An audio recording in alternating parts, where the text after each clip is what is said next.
සුබ දවසක් ඔයාලට. මං අද අරන් ආවේ වෙජිටබල් නූඩල් සුප් එකක් හදාගන්න හැටි. හැමදාම බත් කාලා එපා වෙලා කියලා හිතන දවසට මේ වගේ සුප් එකක් හදාගත්තාම හොඳට බඩත් පිරෙනවා. අවශ්‍ය පෝෂණය ලබා ගන්නත් පුළුවන්. අපි මේකට ආටිෆිෂල් ෆ්ලේවර්ස්, පාන් පිටි, කෝර්න් ෆ්ලවර් මොනවත් එකතු කරගන්නේ නැතුව හදන නිසා අසනීප වෙලා ඉන්න කෙනෙකුට උනත් බය නැතුව දෙන්න පුළුවන්. එහෙනම් අපි ඉක්මනින්ම වීඩියෝ එක පැත්තට යමු. මේ තියෙන්නේ මම අද සුප් එක හදන්න ගත්ත එළවලු ටික. සාමාන්‍ය ප්‍රමාණයේ අලගෙඩි දෙකක්, කැරට් ගෙඩියක් කොටු හැඩයට කපලා අරන් තියෙනවා. ඒ වගේම බෝන්චි කාරල් 15ක් වගේ ප්‍රමාණයක් සිහින්ව කපලා අරන් තියෙනවා. සුදු ලුණු බික් 3-4ක්, බී ලුණු ගෙඩියකුත් සිහින්ව කපලා අරන් තියෙනවා. දැන් අපි පෑන් එකට බටර් තේ හැන්දක් දාගෙන බටර් ටික රත් වීගෙන එනකොට කපාගත්ත සුදු ලුණු ටිකයි බී ලුණු ටිකයි එකතු කරලා ඒ ටික මේ විදිහට බටර් ටිකත් එක්ක කලවම් කරගන්න ගමන් විනාඩියක් දෙකක් ටෙම්පරාදු කරගන්න ඕනේ. මේ වෙලාවේදී ගින්දර අඩු කරලා තියාගන්න, නැත්නම් බටර් ටික පිච්චෙන්න බලනවා. සුදු ලුණු ටිකත් ගොඩක් දුඹුරු පාට වෙනකම්ම ෆ්‍රයි කරගන්න එපා. යන්තම් ටෙම්පරාදු කරගත්තාම ඇති. නැත්නම් සුප් එක තිත්ත රසක් එන්න බලයි. දැන් ඒ ටික ටෙම්පරාදු වීගෙන යන අතරම අපි කපාගත්ත එළවලු ටිකත් එකතු කරලා එළවලු ටිකත් කලවම් කරගන්න ගමන් බටර් ටිකත් එක්ක ටෙම්පරාදු කරගන්න ඕනේ. මම අද කැරට්, බෝන්චි, අල තමයි අරන් තියෙන්නේ මේ සුප් එක හදාගන්න. ඔයගලන්ට ගෝවා ටිකක්, ලීක්ස් ටිකක් උනත් මේකට එකතු කරගන්න පුළුවන්. මේ විදිහට පොඩි කෑලි කපලා ගත්තාම අපිට හරි ඉක්මනින්ම මේ සුප් එක හදාගන්න පුළුවන්. මම මේකට ආටිෆිෂල් ෆ්ලේවර්ස්, කෝර්න් ෆ්ලවර් මොනවත් එකතු කරගන්නේ නැහැ. අපිට මේක බය නැතුව අසනීප වෙලා ඉන්න කෙනෙකුට, වැඩිහිටියෙකුට, පොඩි අයට උනත් දෙන්න පුළුවන්. ඒවා එකතු කරගත්තේ නැහැ කියලා රසයේ කිසිම අඩුවක් නැහැ. හරිම රසට හදාගන්න පුළුවන් සුප් එකක් මේක. අපි දැන් එළවලු ටික ටෙම්පරාදු වීගෙන එන අතර ඒකට රස අනුව ලුණු කුඩු සහ ගම්මිරිස් කුඩුත් එකතු කරලා ඒ ටිකත් හොඳට එළවලු ටිකත් එක්ක කලවම් කරගමු. එකවර ලුණු ගම්මිරිස් වැඩිපුර එකතු කරගන්න එපා. අපිට වතුරත් එකතු කරගත්තට පස්සේ රස බලලා අඩුපාඩු එකතු කරගන්න පුළුවන්. දැන් මේ ලුණු ගම්මිරිස් ටිකත් හොඳට මික්ස් වෙලා එළවලු ටිකත් විනාඩි කිහිපයක් ටෙම්පරාදු කරගත්තට පස්සේ මම වතුර ටික එකතු කරගන්නවා.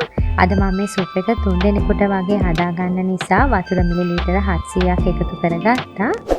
දැන් වතුර ටික එකතු කරගත්තට පස්සේ ගින්දර සාමාන්‍ය මට්ටමට වඩා ටිකක් වැඩිපුර තියාගන්න. දැන් මේ වතුර එකතු කරලා විනාඩි 5ක් වගේ ගිහිල්ලා තියෙන්නේ. මම දැන් ආයෙත් මේ විදිහට පොඩ්ඩක් කලවම් කරගන්නවා. අපිට තව ටිකක් වෙලා සුප් එක කුක් කරගන්න ඕනේ.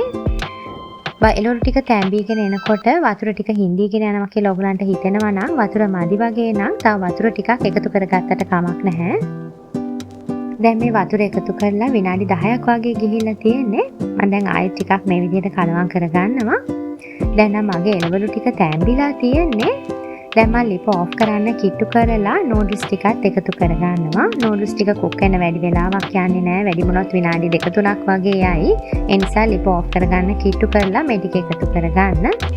ඔයගලන්ට කැමති ප්‍රමාණයකින් කැමති වර්ගයකින් නූඩල්ස් එකතු කරගන්න පුළුවන්. මීට කලින් මම ඔයගලන්ට මේ වගේම රසවත් සුප් රෙසිපීස් කීපයක්ම කරලා තියෙනවා. මම උඩින් කාඩ්ස් දාන්නම්. ඉතින් ඔයගලන්ට ඒවා බලලා විවිධ ක්‍රමවලට සුප් හදාගන්න පුළුවන්. දැන් මේ නූඩල්ස් ටික එකතු කරලා විනාඩි 3ක් වගේ ගිහිල්ලා තියෙන්නේ. මගේ නූඩල්ස් ටිකක් දැන් කුක් වෙලා තියෙන්නේ. මම දැන් අන්තිමටත් රස බලලා අඩුපාඩු එකතු කරගන්නවා. මට තව ගම්මිරිස් ටිකක් මදි වගේ නිසා මම ඒ ටිකත් එකතු කරලා ආයෙත් හොඳට කලවම් කරගන්නවා. නූඩල්ස් ටික එකතු කරාට පස්සේ සුප් එකේ thickness එක වැඩි වගේ කියලා හිතනවා නම් අර නූඩල්ස් වල තියෙන පිටිගතිය නිසා ඔයගලන්ට තව වතුර ටිකක් මේකට එකතු කරගන්න පුළුවන්. දැන් මම රස්නේ පිටින්ම සුප් එක සර්ව් කරගන්න යන්නේ. මගේ සුප් එක නම් හරිම රසට හරිම සුවඳට තියෙනවා. බැත් කන්න බෑ කියලා හිතන දවසට මේ වගේ සුප් එකක් හදාගත්තාම හොඳට බඩත් පිරෙනවා. එළවලු වලින් හොඳ පෝෂණයකුත් ලැබෙනවා. ඒ වගේම තමයි අපිට හරි ඉක්මනින් මේ සුප් එක හදාගන්නත් පුළුවන්. එහෙනම් ඕගොල්ලොනුත් මේ වගේ වෙජිටබල් නූඩල්ස් සුප් එකක් හදලා රස බලලා මට ලයික් එකක් කමෙන්ට් එකක් දාන්න. මගේ YouTube channel එක subscribe කරලා ළඟම තියෙන bell icon එක click කරන්න අමතක කරන්න එපා.